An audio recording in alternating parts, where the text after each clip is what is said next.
Salah satu bagian penting untuk pertumbuhan dan kemakmuran perusahaan adalah mendapatkan dan mempertahankan keunggulan bersaing. Meskipun perusahaan dapat melakukan banyak hal untuk tujuan ini, salah satu yang sering tidak diakui adalah memanfaatkan manajemen sumber daya manusia yang unggul.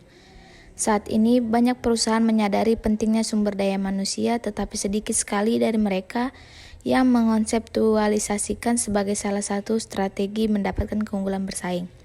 Akibatnya, banyak perusahaan melepaskan kesempatan untuk merebut keunggulan bersaing melalui inisiatif praktek sumber daya, namun ada beberapa perusahaan yang melepaskan kesempatan. Perusahaan dianggap sebagai organisme kohesif yang belajar untuk mengadopsi atau menemukan cara yang lebih baik dalam melakukan sesuatu yang didasari oleh adanya perubahan lingkungan bisnis.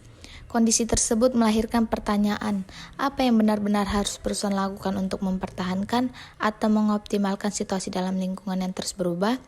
Mana yang harus difokuskan, keuangan, teknologi, atau sumber daya manusia?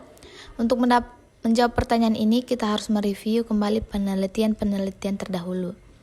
Barney 1991 menunjukkan bahwa dalam rangka pemenuhan keunggulan sumber daya manusia yang kompetitif berkelanjutan, sumber daya harus menambah nilai perusahaan.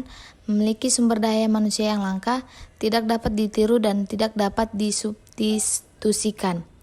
Wright 1994 telah menunjukkan bahwa sumber daya manusia harus memenuhi kriteria yang diungkapkan oleh Barney untuk menjadi sumber keunggulan bersaing yang berkelanjutan. Chow 1994 berpendapat bahwa aset manusia adalah sumber utama keunggulan berkelanjutan karena ambiguitas kausal dan informasi yang sistematis membuat mereka tak ada bandingannya. Gues 1990 mengatakan bahwa jika manajemen mempercayai pekerja mereka dan memberi mereka tugas yang menantang, sebagai imbalan pekerja akan merespon dengan motivasi tinggi, komitmen yang tinggi, dan kinerja tinggi. Craton 1997 mengidentifikasi 6 faktor untuk sukses, yaitu 1. Komitmen manajemen puncak, 2. Motivasi dan aspirasi perekrutan, 3. Kemampuan inti dari tim manajemen, 4. Aspirasi tim, 5. Kemampuan untuk membangun dan mempertahankan aliansi, 6. Integrasi bisnis menjadi jaringan global. Apa artinya bagi perusahaan? Ini berarti bahwa sumber keunggulan bersaing telah bergeser dari sumber daya keunggulan teknologi ke sumber daya manusia.